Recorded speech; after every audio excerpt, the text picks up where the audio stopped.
Were you familiar with Tom's work before being chosen for this film? I had heard about Swoon, but I hadn't seen it. And was sent. Christine Vachon sent me the script at least 4 years ago. My daughter was an infant, lying beside me on the bed when I first read it, and so that's when I became attached to it and saw Tom's work and met with him and really admired him and everything that he'd done. And you know, in response to one of the questions earlier about the mise en scène, the thing I find so remarkable about, the thing I like so much about working with Tom on this and about this movie is that we're very, very influenced, I think, by cinematic effect in our lives. You see a murder, the murder is big. Somebody falls down, they scream really loud. You know, a child is kidnapped, there's a big chase. There's all this big, big stuff in cinema.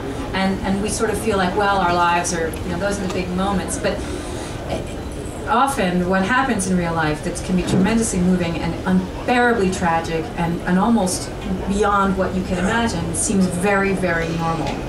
So when you talk about the act of, say, incest, and how does it occur, and there's not always a bang, you know, that happens with something. It's often something that happens in a very small, very realistic moment, and that's, in a way, to me, what makes it truly, truly tragic, because it seems very, very real. So I felt that Tom was able to really communicate these things. It could have been overblown, and it makes it much, much more shocking when you see it, I think, delivered. So,